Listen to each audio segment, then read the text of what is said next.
নমস্কার, সময় কলকাতার সবাইকে স্বাগত। এই মুহূর্তে খেলা হবে নিয়ে সঙ্গে রয়েছে মিপাইল। চোখ রাখবো খেলার খবরে। আন্দ্রে রাসেল এবং কলকাতা নাইট রাইডার্স যেন একে অপরের সমর্থক। 2014 থেকেই নাইট শিবিরে এক অন্যতম ভরসার স্থল ছিলেন তিনি। 22 গজে ঝড় তুলে জিতিয়েছেন বহু ম্যাচ, দুবার হয়েছেন টুর্নামেন্ট সেরা, 3বার কেকেআরের জার্সিতে জিতেছেন আইপিএল ট্রফিও। রাসেল যেন বেগুনি সোনালী জার্সিতে এক আবেগের নাম। আগেও প্রত্যেকবার রিটেন হয়েছিলেন, গত বছরেও 12 কোটিতে রিটেন হয়েছিলেন তিনি।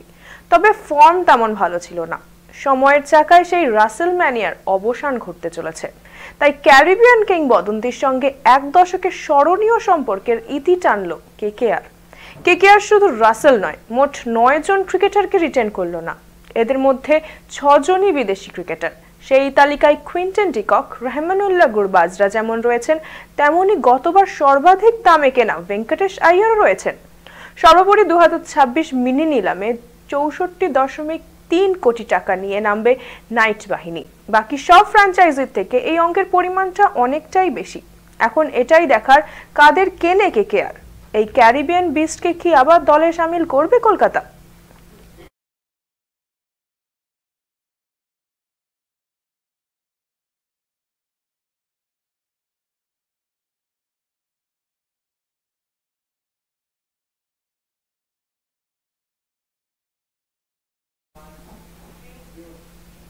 ইডেনে ভারত বনাম দক্ষিণ আফ্রিকার টেস্ট সিরিজ।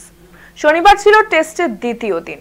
দক্ষিণ আফ্রিকার বিরুদ্ধে ব্যাটিং এর সময় ঘাড়ের পেশিতে টান লাগায় মাত্র 3 বল খেলেই মাঠ ছাড়তে হয়েছিল শুভমানকে। দিলের শেষেই অ্যাম্বুলেন্সে করে হাসপাতালে নিয়ে যেতে হয়েছিল তাকে। দক্ষিণ আফ্রিকার স্পিনার সাইমন হারমানের বলে স্লগ সুইপ মারতে গিয়েই ঘাবড়ে ঘাড়ের পেশিতে টান লাগে শুভমানের। সঙ্গে সঙ্গেই ছুটে আসেন টিমের ফিজিও। মাঠের বাইরে নিয়ে যাওয়া হয় তাকে। এরপরে বিসিসিআই এর পক্ষ থেকে জানানো হয়েছিল নেক স্প্যাজমে আক্রান্ত হয়েছেন শুভমান। ভারতীয় ক্রিকেট বোর্ডের তরফেও আরও জানানো হয়েছে আপাতত চিকিৎসকদের কড়া নজরদারিতে রয়েছেন তিনি। ইডেন গার্ডেন্সে আর নামবেন না টেস্ট দলের অধিনায়ক, রবিবারই জানিয়েছে ভারতীয় বোর্ড। দ্বিতীয় টেস্টেও শুভমানকে পাওয়া যাবে কিনা এখনো তা নিশ্চিত নয়।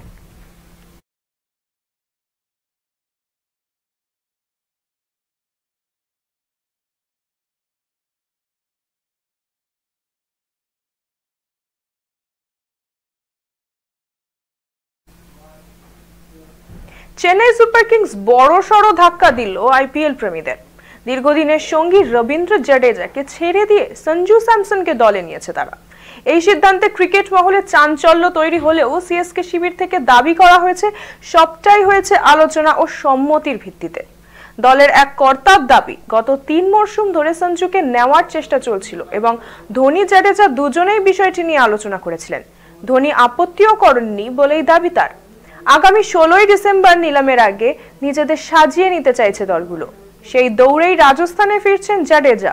এই দল থেকেই তার আইপিএল যাত্রা শুরু হয়েছিল। কিন্তু চেন্নাইয়ের এই সিদ্ধান্তে হতবাক অনেক ফ্র্যাঞ্চাইজি। এক দলের সিইও প্রশ্ন তুলেছেন, ধোনির পর দলের মুখ হিসেবে জাডেজাকেই স্বাভাবিক পছন্দের, তাকে এমন ভাবে ছেড়ে দেওয়ার কারণ কি? উঠছে আরো এক জল্পনা, ধোনি জাডেজার সম্পর্কে কি আর আগের মতো নেই? উঠছে প্রশ্ন। সব মিলিয়ে সিএসকে এই অদ্ভুত বিনিময় এখন আইপিএল এর আলোচনার কেন্দ্রবিন্দু।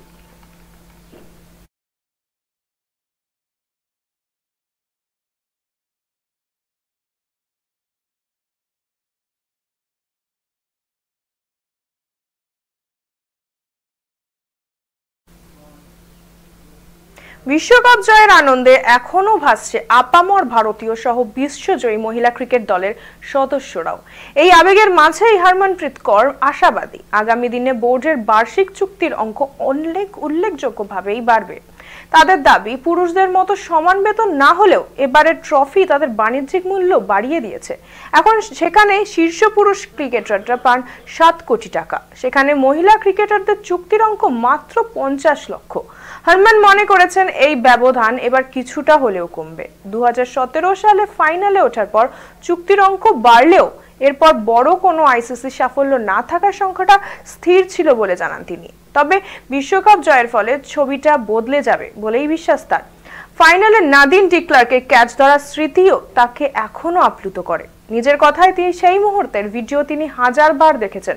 বিশ্বকাপ জয়ের সেই শেষ বল তার জীবনটাই পুরোপুরি বদলে দিয়েছে, মনে করেন ভারতের অধিনায়ক।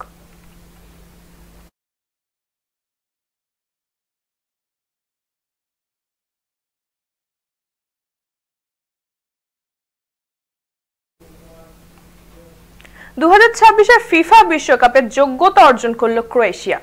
ফারো আইল্যান্ডকে 3-1 গোলে হারিয়ে লিগ টেবিলের শীর্ষে জায়গা করে নিলেন ক্রোয়েটরা। অন্যদিকে বিশ্বকাপের যোগ্যতা অর্জন করার পথে জার্মানি ও নেদারল্যান্ডসও। লুক্সেমবার্গের বিরুদ্ধে 2-0 গোলে জিতে গ্রুপ শীর্ষেই রইল জার্মানি। তবে নেদারল্যান্ডস 1-1 ড্র করেছে পোল্যান্ডের বিরুদ্ধে। বিশ্বকাপের যোগ্যতা অর্জন করতে হলো দুই দেশেরই শেষে ম্যাচে দরকার 1 পয়েন্ট। ক্রোয়েশিয়ার জয়ে বড় অবদান জসকো গাভারদিয়েলের। 57 ও 70 মিনিটে 2টি গোল করেন তিনি। অন্যদিকে জোড়া গোল করে জার্মানি জয় এনে দেন স্ট্রাইকার নিক ভোল্টমেট। গ্রুপ এ তে শীর্ষে রয়েছে জার্মানি। স্লোভাকিয়ার বিরুদ্ধে শেষ ম্যাচে ড্র করলেই তারা পৌঁছে যাবে বিশ্বকাপে। আবার 7 ম্যাচে 17 পয়েন্ট নিয়ে গ্রুপ জি এর শীর্ষে আছে নেদারল্যান্ডস। পোল্যান্ডের বিরুদ্ধে ড্র করলেও শেষ ম্যাচে 1 পয়েন্ট পেলেই বিশ্বকাপে চলে যাবে ভার্জিল ভ্যান ডাইকদের দল।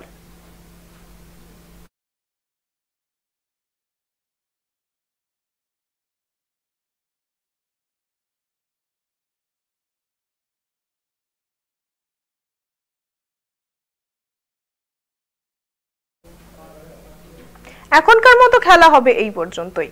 খেলার দুনিয়ার অন্য সমস্ত বিস্তারিত খবর পেতে চোখ রাখুন সময় কলকাতার পর্দায়। সময় বলবে সময়ের কথা।